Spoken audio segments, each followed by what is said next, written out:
დანაშაულის აღიარება და სახელმწიფოსთვის მიყენებული ზიანის ანაზღაურება ამ პირობით უფასო სასადილოებისთვის განკუთვნილი თანხების თაღლითურად დაუფლების ბრალდებით დაკავებულ 5 პირს აღკვეთის ღონისძიებად გირაო შეეფარდათ. თავდაპირველად პროკურატურა დანაშაულში მხილებულთა მიმართ პატიმრობას ითხოვდა, თუმცა დაკავებულებმა სასამართლოს ხდომაზე წარდგენილი ბრალდება აღიარეს და გამოძიებასთან თანამშრომლობის სურვილიც გამოთქვეს.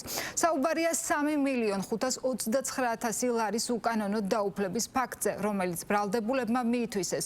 გამოძიების მიხედვით დაკავებულები 3 წლის განმავლობაში სოციალურად დაუცველ 14,000-ზე მეტ ბენეფიციარს არაკეთილსინდისიერად ემსახურებოდნენ და არაჯეროვნად ასრულებდნენ ნაკის ბრალდებულებებს. აყალბებდნენ მიღება ჩაბარების აქტებს, რის შედეგადაც მიითვისეს სახელმწიფოს კუთვნილი დიდი ოდენობით თანხა. სისხლის სამართლის საქმის დეტალები გიორგი იტუგაშვილის რეპორტაჟში.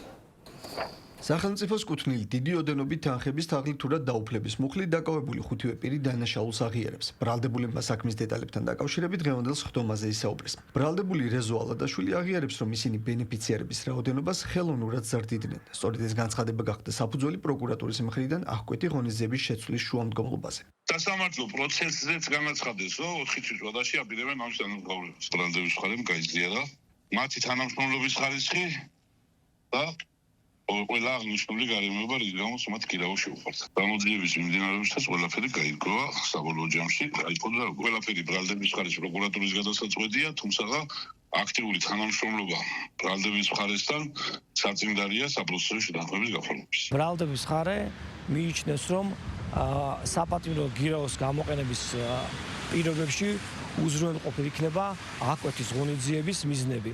რეზო ალადაშვილს მის მიერ მიყენებული ზიანის გათვალისწინებით და სხვადასხვა საფრთხეების გათვალისწინებით შეეფარდა საპატიმრო გირაო 100,000 ლარის ოდენობით, ხოლო დანარჩენ ბრალდებულებს თითოეულს შეეფარდა საპატიმრო გირაო 50,000 ლარის ოდენობით. სახელმწიფო უსაფრთხოების სამსახურის მიერ ჩატარებული გამოძიებით ირკვევა, რომ დაკავებულმა პირებმა უკანონოდ მიითვისეს სახელმწიფოს კუთვნილი თანხები, რომელიც მძიმე სოციალურ მდგომარეობაში მყოფი მოქალაქეებისთვის იყო განკუთვნილი. კერძოდ, უფასო სასადილოებში მომსახურების გაწევისას დაარღვიეს ხელშეკრულებით გათვალისწინებული პირობები და მიღება ჩაბარების აქტების გაყალბების გზით 3 მილიონზე მეტი ლარი მიითვისეს. გამოძიების ვერსიით 2023-2026 წლებში შპს ალადაშვილი ენდკოსა და ქალაქ თბილისის ისნის, ჯუღურეთის, მთაწმინდისა და კრწანისის რაიონის გამგეობებს შორის 12 ხელშეკრულება გაფორმდა. კომპანიები ბოლო 2 წლის განმავლობაში ყოველდღიურად 14,450-ზე მეტ ბენეფიციარს ემსახურებოდა, თუმცა არაჯეროვნად ასრულებდა ნაკის ვალდებულებებს. შპს ალადაშვილი და კომ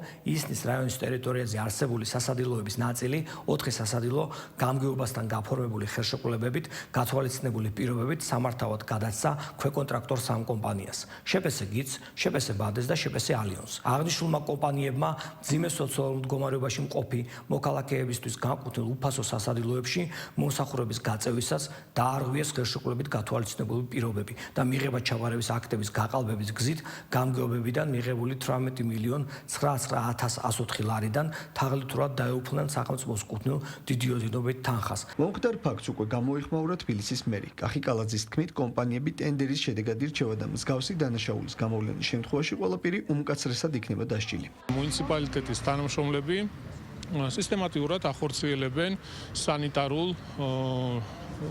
მიმართულებაზე შეფასებას, დათვალიერებას, რომ რაიმე პრობლემები არ იყოს აღნიშნული მიმართულებით, რაც შეეხება თვითონ პროდუქციის მიღება, ჩაბარებას, ბენეფიციართა აღრიცხვას, კონტროლს.